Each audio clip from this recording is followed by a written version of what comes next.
Bismillahirrahmanirrahim.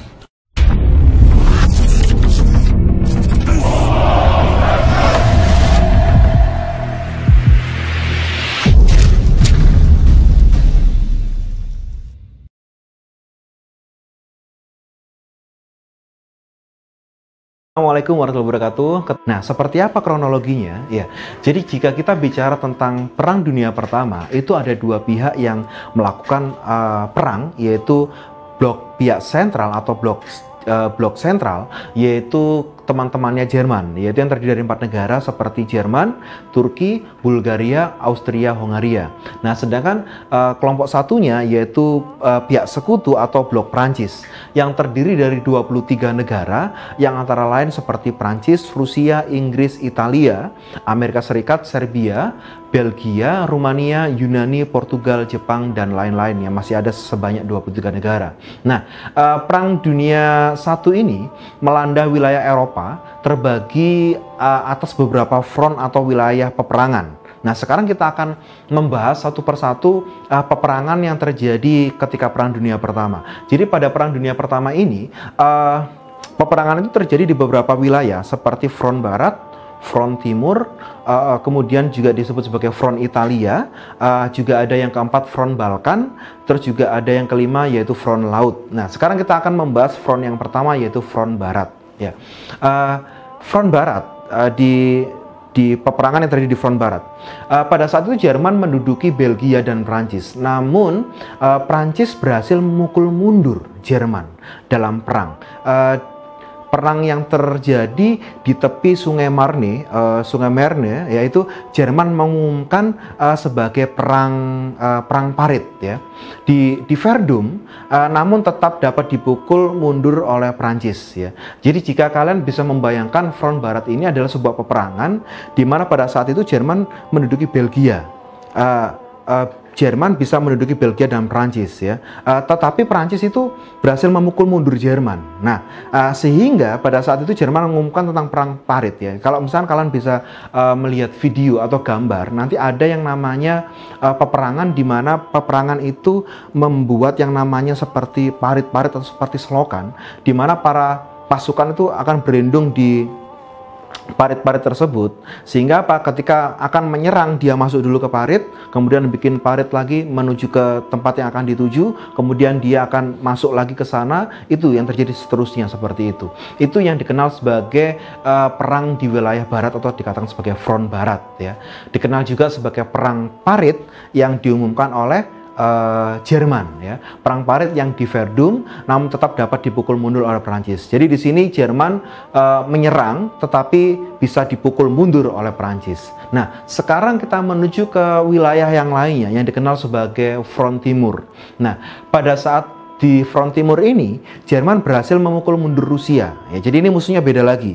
Kalau di front barat tadi, Jerman menduduki Belgia sama Prancis, tapi Jerman bisa diusir oleh Prancis. Nah, pada front timur ini, Jerman berhasil memukul mundur Rusia di dekat danaunya namanya Danau Masuri. Tetapi akhirnya Rusia dan Jerman membuat perjanjian perdamaian di Brest-Litovsk, ya, di Litovsk, ya. Jadi pada saat front timur terjadi ini, Jerman itu berhasil memukul mundur Rusia di dekat Danau Masuri, tetapi akhirnya bisa diakhiri dengan sebuah perjanjian antara Jerman dan Rusia dengan sebuah perjanjian perdamaian di Brest-Litovsk. Nah, itu adalah tentang front timur. Sudah dua front yang kita bahas, yaitu front barat dan front timur. Sudah paham belum di sini? Atau Waris terlalu cepat ya ngomongnya, ya? Ya, karena seperti perang, ya, seperti itu perang itu. Nggak bisa perang itu lambat, pelan-pelan gitu, ya. Pasti perang itu strategi, kemudian dilakukan sebuah penyerangan. Kalau sudah menyerang, berhasil menduduki, ya, itu namanya peperangan. Nah, sekarang kita menuju ke front selanjutnya. Setelah front barat sudah, front timur sudah, maka front selanjutnya adalah front Italia. Nah, front Italia ini maksudnya bagaimana, Pak Aris? Ya, jadi Italia dikalahkan oleh Jerman, ya, pada front Italia tersebut. Karena kenapa? Pada saat itu Italia sifatnya adalah sifatnya adalah bertahan, dan dia pada saat Perang Dunia Pertama ini justru Italia melawan Jerman. Pada nanti di Perang Dunia Kedua, Italia dan Jerman itu malah berteman. Nah, ini coba bayangkan ya. Jadi di front Italia ini terjadi peperangan antara Italia dengan Jerman, tapi sayang Italia dapat dipukul oleh Jerman, sehingga Italia mundur dan Jerman bisa menduduki wilayah bekas jajahannya Italia. Itu namanya front Italia. Kemudian juga ada yang namanya front Balkan ya. Jadi front Balkan ini adalah sebuah pertempuran yang terjadi di kawasan daerah Balkan. Nah, awalnya Jerman pada waktu itu mengalami kemenangan atas Rumania, daerah Balkan ya.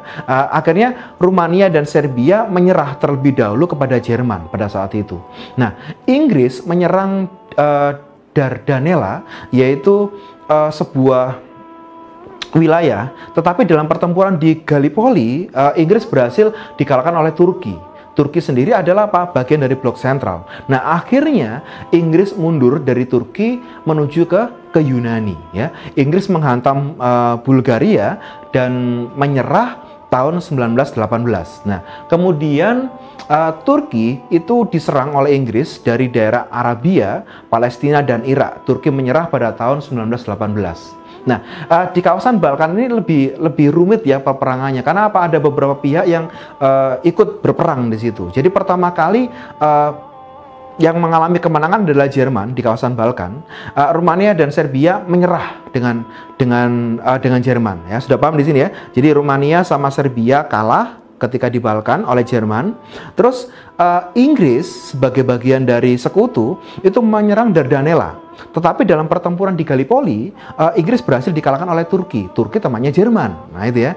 Nah, akhirnya Inggris mundur dari Turki ke Yunani. Kalau Yunani bisa dibayangkan, Turki itu perbatasan Eropa dengan Asia, Yunani adalah bagian selatan dari benua Eropa. Nah, maka Inggris mundur ke Yunani. Ya, paham di sini ya. Nah, tetapi rupanya setelah dia mundur sampai ke Yunani, akhirnya Inggris menghantam Bulgaria dan Bulgaria menyerah pada tahun 1918. Nah, Turki yang tadi bisa mengusir Inggris, akhirnya apa? Diserang oleh Inggris dari daerah Arabia, dari daerah selatan ya, Arabia, Palestina, dan Irak. Akhirnya Turki juga menyerah pada tahun 1918. Nah, sehingga dapat kalian simpulkan menurut ilustrasi tadi, ternyata dalam front Balkan ini pihak sentral, pihaknya Turki, pihaknya Jerman ya, ternyata apa? Mengalami kekalahan ya dibandingkan blok sekutu. Nah, sekarang kita menuju ke front selanjutnya, yaitu front laut. Ini agak seru karena apa? Terjadi pertempuran di kawasan laut, tidak di darat ya. Nah, front laut ini terjadi di Jutland. Jutland itu mana? Yaitu antara pihak Inggris dengan Jerman. Jadi terjadinya pertempuran di daerah Jutland itu terjadi peperangan antara Inggris dengan Jerman. Jerman mengumumkan perang kapal selam tak terbatas. Wah, ini jadi Jerman pada waktu itu mengeluarkan beberapa pertempuran armada kapal selamnya yang banyak pada waktu itu, yaitu pada tanggal 1 Februari 1917, yang artinya apa? Semua kapal yang berhubungan dengan lawan Jerman itu akan ditorpedo dan ditembak. Nah, jadi kalau kalian pernah lihat film tentang saya Pak Ari juga lupa ya, yaitu pertempuran Perang Dunia I, yaitu kapal selam besar miliknya Jerman, dia berhasil menduduki kawasan-kawasan di daerah Eropa. Karena kenapa? Dia mengumandangkan sebuah kata-kata, yaitu perang kapal selam tak terbatas. Artinya apa? Semua kapal yang menjadi lawan Jerman ketika melalui kapal selam Jerman itu akan ditorpedo dan akan dihancurkan, akan ditembak. Nah, Jerman pada saat itu menggunakan kapal selam yang disebut sebagai U-boot ya. Jadi tulisannya U-boat ya, U-boot ya. Nah, korban dari perang kapal selam tak terbatas itu adalah kapal dagang Amerika Serikat bernama Lusitania yang diserang pada tanggal 7 Mei 1915 dan Sussex ya. Nah, Amerika Serikat akhirnya yang pertama kali pada waktu itu nggak tahu menahu tentang perang, karena dia pada waktu itu hanya memantau dan melihat peperangan saja. Karena kapal dagangnya diserang oleh torpedo Jerman, akhirnya Amerika Serikat menyatakan ikut perang dalam Perang Dunia Pertama, dan akhirnya apa? Amerika menyerang atau ikut perang melawan Jerman, yaitu pada tanggal 6 April 1917. Nah, jika kalian pengen lihat bagaimana kondisi kapal Lusitania ditorpedo oleh Jerman, bisa lihat nanti di gambar berikut ya, bisa lihat nanti gambarnya. Itu adalah sebuah kapal semacam kapal, kalau kalian lihat seperti kapal Titanic ya, itu kapalnya seperti kapal Titanic, dan itu ketika dia melewati perbatasan daerah di kawasan Eropa, kapal tersebut ternyata ditorpedo dari bawah oleh Jerman, sehingga apa, mengalami lubang di bagian bodi atau bagian bawah kapalnya, sehingga dia tenggelam. Nah, disinilah yang membuat amarah Amerika itu akhirnya apa, ikut berperang dalam Perang Dunia Pertama. Sedangkan kalau kalian nanti pengen tahu yang namanya kapal selam U-boot atau miliknya Jerman, kalian bisa lihat gambar ini ya, nanti akan lihat. Itu adalah jenis-jenis kapal selam yang dimiliki oleh Jerman, yaitu kapal selam U-boot dari Jerman. Nah, itu adalah tentang kronologi Perang Dunia Pertama yang terjadi di lima kawasan. Ada di kawasan front mana tadi? Iya, front barat ada, kemudian front timur, juga ada yang namanya front Italia, di mana Italia mengalami kekalahan. Juga ada front Balkan yang sangat seru tadi ya, dan front laut yang yang menyebabkan akhirnya Amerika ikut perang dalam Perang Dunia Pertama. Perang Dunia Pertama adalah perang yang paling besar yang pernah ada dalam sejarah perang di dunia. Nah, dalam Perang Dunia Pertama ini ada beberapa pihak yang berperang, yaitu yang pertama adalah blok sekutu, yang kedua adalah blok sentral. Sekarang kita akan bahas satu persatu. Nah, karena pihak yang terlibat ini ada dua kelompok besar, maka siapa saja kelompok-kelompok dari blok sekutu ini, kemudian siapa-siapa saja kelompok-kelompok dari blok sentral. Ya, mari kita bahas. Yang pertama adalah kelompok dari blok sekutu. Dari blok sekutu itu ada yang namanya Rusia. Rusia mempunyai peranan besar di sini dalam sebuah perang karena dia ingin menguasai Eropa, terutama adalah pelabuhan-pelabuhan yang tidak tertutup es ketika musim dingin. Terus juga ada yang namanya Perancis. Ya, Perancis juga sebuah negara di perbatasan antara Britania dan Eropa, sehingga dia merupakan apa? Juga ingin menguasai Eropa pada saat itu. Juga ada yang namanya Britania Raya. Terus kemudian juga ada namanya Kanada, Italia, dan Amerika Serikat. Itu adalah kelompok blok sekutu. Ayo diulangi lagi, apa saja kelompok blok sekutu? Rusia, Prancis, Britania Raya, Kanada, Italia, dan Amerika Serikat. Sedangkan musuhnya yaitu apa? Blok sentral. Blok sentral itu apa saja Pak Aris? Ya, blok sentral di sini adalah kelompoknya Austria-Hungaria. Terus kemudian juga ada yang namanya Jerman, yang ketiga yaitu Kekaisaran Ottoman atau Turki, kemudian juga ada yang namanya Bulgaria. Nah, negara-negara dari blok sentral ini walaupun cuma 4, tapi dia memiliki kekuatan yang kuat, nah kekuatan yang besar. Nah, beberapa negara ternyata bergabung pula dengan grup kelompoknya blok sekutu. Apa saja yang gabung dengan kelompoknya blok sekutu? Nah, yang gabung dengan kelompoknya blok sekutu seperti kerajaan Serbia, terus kemudian juga ada yang namanya kerajaan Rusia, kerajaan Belgia, kerajaan Montenegro, kemudian juga Kekaisaran Jepang, itu juga ikut dalam Perang Dunia Pertama, dia bergabung dengan blok sekutu pada saat itu, pada Perang Dunia Pertama. Terus juga ada Portugal, kerajaan Romania, kemudian juga ada kerajaan Yunani, Amerika Serikat, San Marino, juga ada Uruguay, Peru, Liberia, kemudian juga ada Cekoslovakia.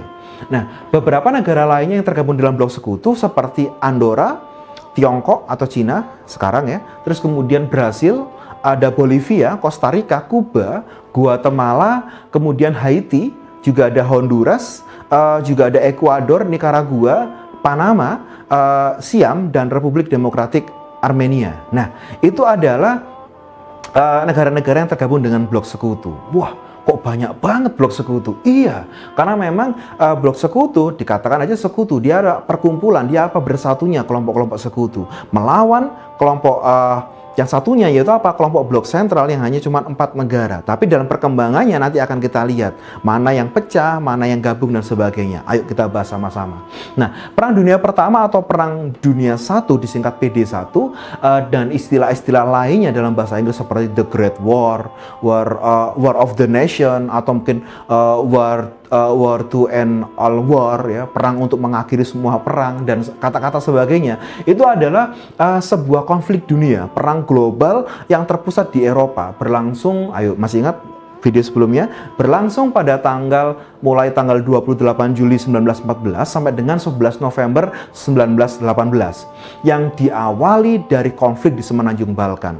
Perang besar ini melibatkan semua kekuatan besar di dunia yang terbagi menjadi dua aliansi bertentangan, yaitu tadi kelompok sekutu atau berdasarkan ETNT atau tiga yang terdiri dari Britania Raya, Prancis dan Rusia, dan kekuatan blok sentral yang terpusat pada aliansi tiga yang terdiri dari Jerman, Austria-Hungaria, dan Italia. Namun saat Austria-Hungaria melakukan serangan, sementara persekutuan ini bersifat yang namanya defensif. Italia tidak ikut berperang pada saat itu. Nah, kedua aliansi ini melakukan apa? Reorganisasi. Italia berada di pihak sekutu dan memperluas diri saat banyak negara itu ikut serta dalam perang. Nah, jadi kalian nanti bisa memahami ya, pada saat terjadi perang dunia pertama, Italia tidak ikut berperang, tapi dia sebagai apa? Menjaga diri, dalam artian apa? Ingin melihat pihak mana yang lebih kuat, akhirnya dia ikut dalam pasukan sekutu waktu itu. Nah, lebih dari 70 juta tentara militer, termasuk 60 juta orang Eropa, itu dimobilisasi, dipindahkan dalam salah satu perang terbesar dalam sejarah ini. Nah, banyak sekali korban, terutama lebih dari 9 juta prajurit gugur, terutama akibat kemajuan teknologi yang meningkat sehingga memunculkan senjata-senjata baru yang akhirnya apa? Menyebabkan banyak sekali kematian dan bergugurannya para prajurit dan warga sipil ketika Perang Dunia Pertama. Penyebab jangka panjang perang ini mencakup kebijakan luar negeri seperti yang Pak Aris jelaskan di video sebelumnya, yaitu kebijakan luar negeri imperialis kekuatan besar Eropa termasuk Kekaisaran Jerman, Kekaisaran Austria-Hungaria, dan Kesultanan Utsmania, serta Kekaisaran Rusia untuk apa? Untuk menguasai dunia pada saat itu. Oke, sekarang mari kita simpulkan. Setelah tahu sebabnya, setelah tahu kelompoknya, sekarang mari simpulkan bersama-sama siapa saja yang berperang dalam Perang Dunia yang Pertama. Yang berperang adalah blok sekutu melawan blok sentral. Pintar.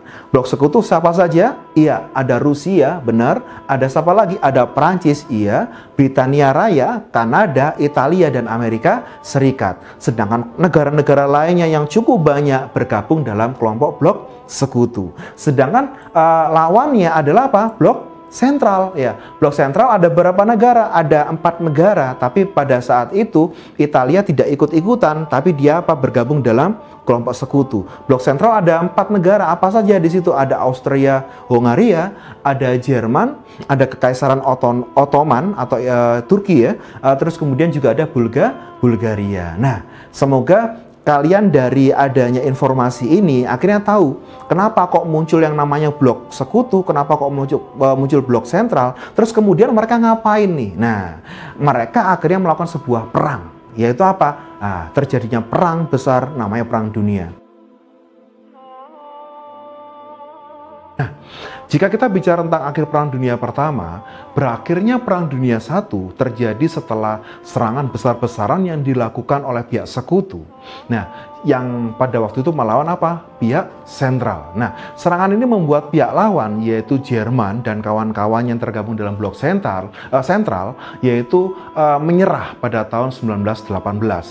Ada beberapa faktor yang menyebabkan kekalahan tersebut. Faktor yang pertama yaitu penambahan kekuatan pada tahun 1915 dari Italia yang ikut bergabung ke pihak Rusia, Inggris, dan Perancis. Seperti yang Pak Aris jelaskan di video-video sebelumnya, yaitu pada saat berperang, Italia pada awalnya dia bergabung menahan diri dengan blok sentral. Tapi setelah melihat kekuatan blok sekutu lebih kuat, maka Italia diserang oleh Jerman, sehingga Italia bergabung dengan blok sekutu. Sehingga di sini faktor yang pertama yaitu adanya penambahan kekuatan pada tahun 1915 dari Italia yang ikut bergabung dengan pihak Rusia, Inggris, dan Prancis membuat kemenangan di pihak sekutu.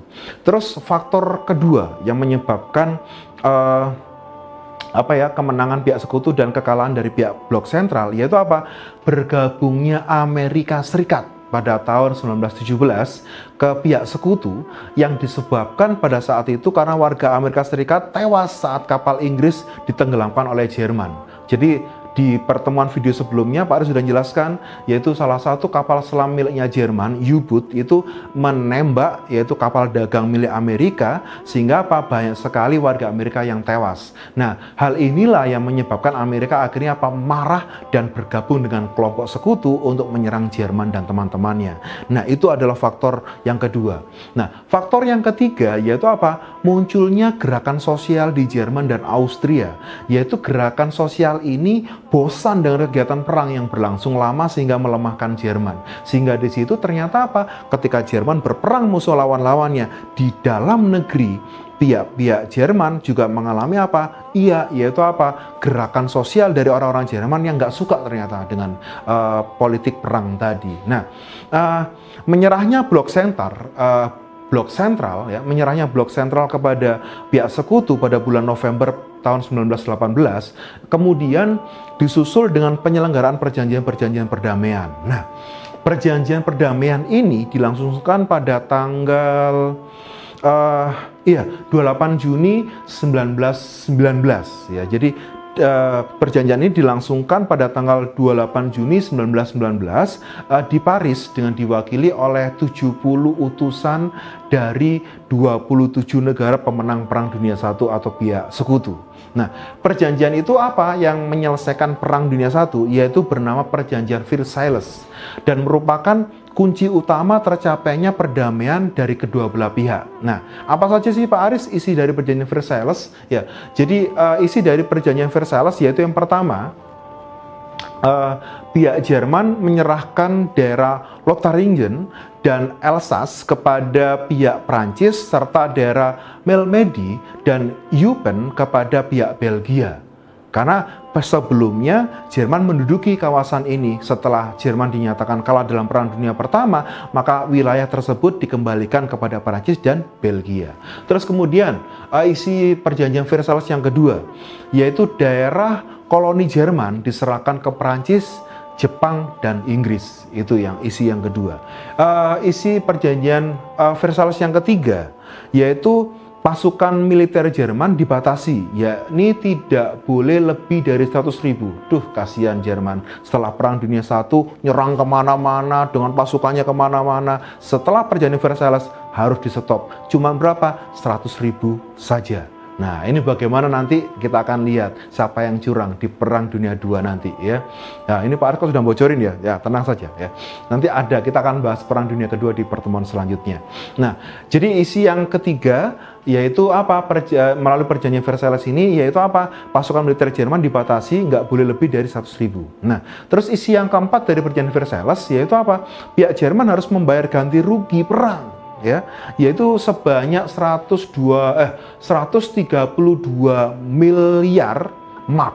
Ya, miliar mark itu mark tahu ya. Jadi itu mata uang Jerman ke negara sekutu. Ya, jadi sebanyak 132 miliar mark ke negara sekutu.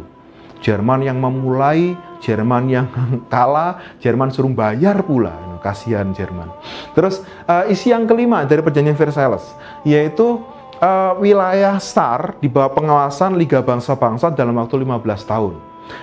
Isi yang keenam yaitu daerah Danzig bebas merdeka di bawah perintah LBB atau Liga Bangsa-Bangsa. Seperti kita ketahui, Danzig adalah sebuah wilayah yang pernah diduduki oleh Jerman. Ya, jadi akhirnya daerah ini dilepaskan dan akhirnya bebas merdeka di bawah pengawasan Liga Bangsa-Bangsa atau LBB.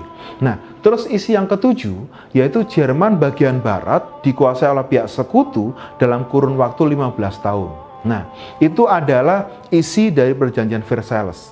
Dengan ditandatanganinya perjanjian Versailles pada tanggal 28 Juni 1919 di kota Paris, Prancis, maka secara resmi Perang Dunia I berakhir dan dimenangkan oleh pihak sekutu. Nah, itu adalah akhir dari Perang Dunia I ya. Jadi adanya perjanjian Versailles. Perang Dunia I ini juga diakhiri Perang Dunia I ini ternyata kemenangan ada daripada pihak sekutu dan juga ada beberapa perjanjian selain perjanjian Versailles. Seperti Seperti perjanjian Saint-Germain yang ditandatangani pada tanggal 10 November 1919, yaitu perjanjian antara pihak sekutu dengan Austria. Terus juga ada yang namanya perjanjian Neuilly yang ditandatangani pada tanggal 27 November 1919, yaitu antara pihak sekutu dengan Bulgaria. Juga ada perjanjian Trianon yang ditandatangani pada tanggal 4 Juni 1920, itu antara pihak sekutu dengan Hungaria. Juga ada perjanjian Sèvres, itu yang ditandatangani 20 Agustus 1920 antara pihak sekutu dengan pihak Turki. Nah, bagaimana isi-isi perjanjian tersebut dan apakah ada lagi perjanjian-perjanjian tentang Perang Dunia Pertama? Kekalahan Jerman di front barat mengakibatkan kehidupan rakyat semakin bertambah susah. Keadaan Jerman seperti ini menimbulkan gerakan dari kaum komunis atau Spartakis yang hendak menggulingkan pemerintahan. Jerman menghadapi serangan dua kali, yaitu dari pihak sekutu dan pemberontak dari kaum komunis. Seperti kita ketahui bahwa sebelumnya kekalahan Jerman pada Perang Dunia I itu karena apa? Adanya gejolak dari dalam negeri, yaitu para golongan-golongan liberalis dan komunis, yaitu apa? Tidak menghendaki adanya perang yang dilakukan oleh Jerman. Nah, karena serangan itulah Jerman terpaksa menyerah pada tahun 1918. Nah, Hitler menamakan gerakan Spartakis itu sebagai tusukan pisau dari belakang. Yang menyebabkan Kaisar Jerman, yaitu Wilhelm II, turun takhta dan pemerintahannya dipegang oleh Albert atau beraliran sosialis. Akhirnya Jerman dijadikan republik dan selanjutnya menyerah kepada pihak sekutu. Sementara di Austria timbul pemberontakan-pemberontakan yang dilakukan oleh kaum komunis dan kaum Slavia, ya, yang mengakibatkan Kaisar Karl, yaitu pengganti Kaisar Franz Joseph II, itu terpaksa harus turun takhta tahun 1918 sehingga Austria-Hongaria menjadi republik juga. Yaitu Austria-Hongaria menjadi republik, Jerman pun menjadi republik. Nah, setelah Perang Dunia I berakhir, baik negara-negara yang menang maupun negara-negara yang kalah perang sibuk mengadakan namanya perjanjian-perjanjian perdamaian seperti ya, yang pernah kita bahas di pertemuan sebelumnya, yaitu ada beberapa perjanjian. Sekarang kan kita kita akan kulik semuanya, akan kita ungkap semua perjanjian apa gitu ya. Yang pertama adalah perjanjian Versailles. Perjanjian Versailles itu ditandatangani pada tanggal 28 Juni 1918 antara pihak Jerman dengan pihak sekutu. Isinya apa saja? Nah, perjanjian Versailles ini isinya adalah yang pertama, Jerman menyerahkan Alsace dan Lorraine kepada Prancis dan Eupen Malmedy kepada Belgia. Terus isi yang kedua dari perjanjian ini adalah Danzig di sekitarnya menjadi kota yang merdeka di bawah Liga Bangsa-Bangsa atau LBB. Isi yang ketiga dari perjanjian Versailles yaitu Jerman kehilangan semua tanah jajahannya yang diambil oleh Inggris, Prancis, dan Jepang. Terus isi yang keempat yaitu Jerman harus membayar ganti rugi perang sebesar 132 miliar mark emas. Yang kelima, angkatan perang Jerman itu diperkecil sampai 100.000 personil saja.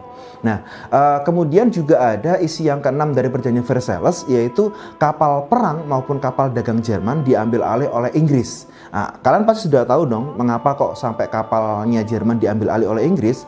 Karena sebelumnya memang Jerman pernah melakukan sebuah bukan kejahatan perang, tapi pengeboman dari torpedo yang dia lakukan, yaitu menggunakan kapal selamnya, yaitu menghancurkan kapal dagang milik Amerika yang pada saat itu sedang berlabuh di Eropa. Nah, dari adanya kapal perang milik Jerman ini akhirnya diambil alih oleh Inggris karena Jerman kalah pada sekutu. Daerah Jerman sebelah barat Sungai Rhine diduduki oleh sekutu selama 15 tahun. Nah, dalam perjanjian Versailles itu peranannya Presiden Amerika yaitu Woodrow Wilson itu juga ada beberapa tokoh yang berperan besar terhadap perjanjian ini seperti dari Prancis seperti namanya George Clemens, terus kemudian juga ada yang dari Inggris namanya Lloyd George dan Vittorio Emanuele Orlando dari Italia. Keempat orang ini dikenal dengan The Big Four. Nah, jadi kalau misalkan nanti kalian ada sebuah pertanyaan di ulangan atau mungkin ada soal, sebutkan The Big Four itu apa? Nah, The Big Four ini adalah tokoh-tokoh yang ketika perjanjian Versailles mempunyai peranan besar dalam menyelesaikan Perang Dunia I. Siapa saja? Yaitu Woodrow Wilson dari Amerika, kemudian George Clemens dari Perancis, kemudian kemudian Lloyd George dari Inggris, kemudian Vittorio Emanuele Orlando dari Italia. Itu adalah the Big Four. Nah, selain yang namanya perjanjian Versailles, juga ada yang namanya perjanjian Saint-Germain, yaitu perjanjian ini itu ditandatangani pada tanggal 10 November 1919, yaitu antara pihak sekutu dengan Austria. Apa saja Pak isinya? Isinya adalah yang pertama, tidak diperkenankan adanya gabungan Jerman-Austria, itu yang pertama. Terus yang kedua, Austria harus menyerahkan daerah Tirol Selatan, terus kemudian daerah Istria kepada Italia dan Bohemia, kemudian juga Moravia kepada Cekoslovakia. Jadi hampir semua jajahan dari Austria itu diserahkan kepada pihak sekutu. Terus kemudian juga ada perjanjian yang ketiga, itu namanya perjanjian Neuilly. Perjanjian Neuilly ini ditandatangani pada tanggal 27 November 1919, yaitu perjanjian yang berisi perjanjian antara pihak sekutu dengan Bulgaria. Isinya apa Pak? Isinya adalah Bulgaria harus menyerahkan daerah pantai Aegia kepada Yunani. Nah, jadi itulah 3 perjanjian awal, yaitu perjanjian Versailles, kemudian perjanjian Saint-Germain, kemudian juga perjanjian Neuilly. Juga ada lagi yang namanya perjanjian yang keempat, yaitu perjanjian Trianon ya.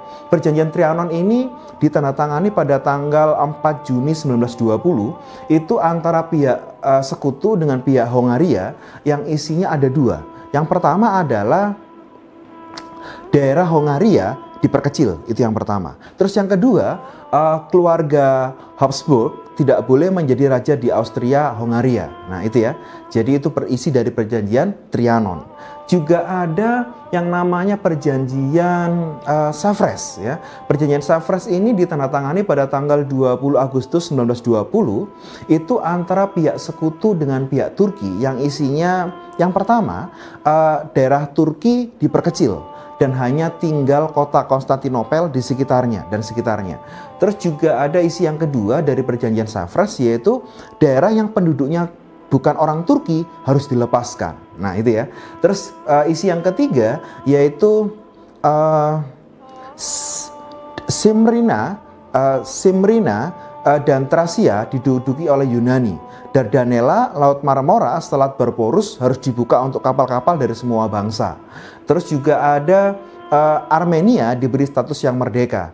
Sedangkan yang terakhir yaitu Kurdi merdeka. Itu adalah isi dari perjanjian Savres. Sebuah proses pasti menghasilkan hasil. Dan hasil tadi, terutama perang, pasti memiliki sebuah dampak atau akibat. Nah, maka dari itu kita akan membahas kali ini, yaitu tentang akibat Perang Dunia I.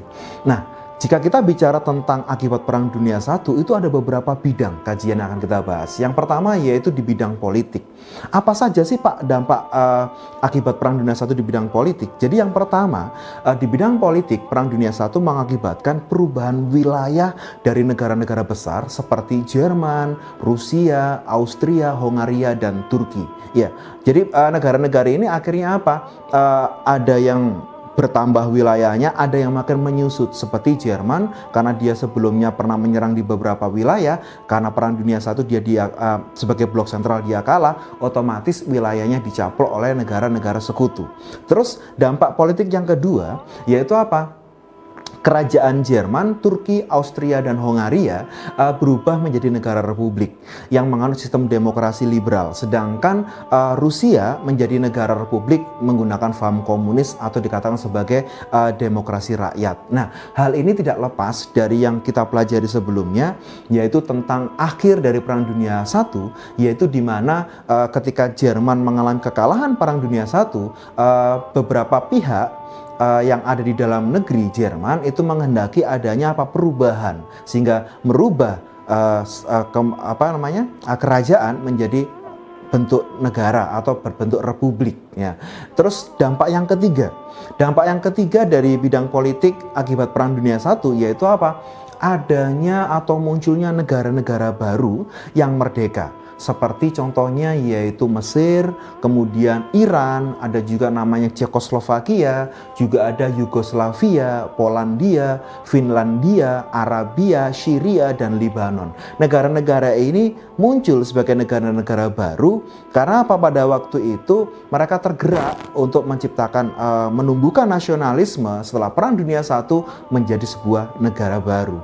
Terus kemudian yang keempat, dampak di bidang politik, yaitu timbulnya negara yang jadi kekuasaan LBB. Apa LBB? Liga Bangsa-Bangsa. Jadi ada sebuah kota pada waktu itu namanya kota Danzig yang dikuasai sama Jerman. Ketika Perang Dunia I dia dilepaskan oleh Jerman, otomatis tidak ada penguasanya sehingga apa? Dikuasai oleh LBB. Apa itu? Liga Bangsa-Bangsa. Jadi dampak yang keempat yaitu timbulnya negara yang jadi kekuasaan Liga Bangsa-Bangsa, yaitu kota Danzig.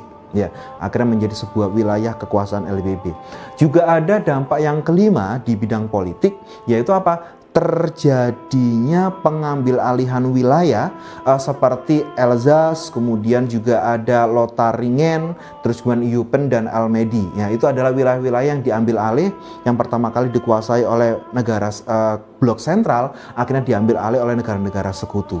Terus kemudian dampak yang keenam di bidang politik yaitu berkembangnya paham baru seperti Italia dengan paham fasisnya oleh Benito Mussolini, kemudian juga Jerman dengan paham Nazi oleh Adolf Hitler, terus Turki dengan paham nasionalisme sosialis dan diktator proletariat. Nah, itu ya, itu adalah dampak atau akibat Perang Dunia I di bidang politik.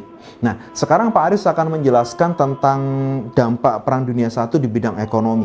Apa saja Pak Aris? Ya, yang pertama di bidang ekonomi, munculnya paham baru di bidang ekonomi seperti ekonomi komunisme, kemudian juga ekonomi fasisme dan beberapa ekonomi lainnya. Loh, maksudnya ekonomi fasisme atau ekonomi komunisme bagaimana? Jadi sistem ekonomi dalam sebuah negara itu diatur berdasarkan paham komunis. Sehingga apa? Ada yang bersifat sosialis, ada yang bersifat komunis, juga ada yang bersifat fasis dan liberalis, seperti itu. Itu adalah munculnya paham baru di bidang ekonomi. Terus yang dampak ekonomi yang kedua yaitu terjadinya krisis ekonomi, terutama di Amerika Serikat akibat surplus produksi yang menjalar ke seluruh dunia dengan sebutan namanya adalah krisis Malaysia. Apa itu krisis Malaysia? Yaitu krisis yang terjadi pada tahun 1929 sampai dengan 1930. Kondisi ini disebabkan karena adanya kelebihan produksi di negara produsen, sehingga perdagangan internasional saat Perang Dunia I itu tidak dapat dipasarkan. Sehingga kenapa? Karena kondisi perang. Nah, hal inilah yang menjadi yang namanya apa? Beberapa wilayah di Eropa, kemudian wilayah di Amerika itu mengalami krisis ekonomi yang besar pada saat itu, yang dikenal sebagai krisis Malaysia. Itu adalah di bidang ekonomi. Nah, sekarang kita akan berpindah ke bidang sosial. Akibat Perang Dunia I di bidang sosial itu jelas yang pertama adalah adanya pertentangan kelas. Ya, seperti kita tahu bahwa di sebelumnya ketika kita membahas tentang faham-faham, ada yang namanya faham sosialis itu bertentangan dengan faham liberalis. Maka setelah Perang Dunia I muncullah pertentangan kelas, yaitu pertentangan antara kaum majikan atau pemilik modal dengan kaum buruh atau kaum proletar atau rakyat jelata, sehingga melahirkan namanya faham materialisme. Nah, faham materialisme ini sendiri muncul itu karena adanya desakan dari pemikir-pemikir barat pada saat itu, terutama seorang tokoh bernama Karl Marx dengan dialektika materialismenya dalam sebuah buku yang sangat terkenal, yaitu apa? Adanya pertentangan kelas. Sebuah kelas atau sebuah kemakmuran akan terjadi jika terjadi masyarakat tanpa kelas. Tapi rupanya di sana muncul yang namanya pertentangan kelas, yaitu kelas majikan atau pemilik modal dengan kelas proletar atau buruh sebagai kelas bawah. Nah, hal inilah yang menyebabkan konflik di ranah Eropa, yang menyebabkan akhirnya apa? Banyak sekali yang namanya peristiwa kerusuhan dan sebagainya. Itu di bidang sosial. Terus juga di bidang sosial itu juga ada yang kedua, yaitu adanya gerakan emansipasi wanita semakin kuat. Nah, karena kita ketahui bahwa di medan perang itu biasanya banyak sekali korban dalam hal ini banyak sekali lelaki yang berguguran ya karena meninggal karena adanya perang tadi. Nah, menciptakan yang namanya emansipasi di sini, yaitu apa? Gerakan wanita muncul sebagai bentuk persamaan emansipasi atau kesamaan derajat antara laki-laki dan perempuan. Ya, itu adalah dampak di bidang sosial. Kemudian kita beralih ke dampak kerohanian ya. Di bidang kerohanian, apa Pak Aris di bidang kerohanian akibat dari Perang Dunia I? Jadi ada yang pertama yaitu dampaknya timbul usaha melakukan perdamaian dunia. Jadi ada keinginan dari beberapa negara yang berperang, terutama Amerika pada saat itu mengharapkan adanya perdamaian ya. Sehingga muncullah yang namanya LBB. Apa itu LBB? Liga Bangsa-Bangsa.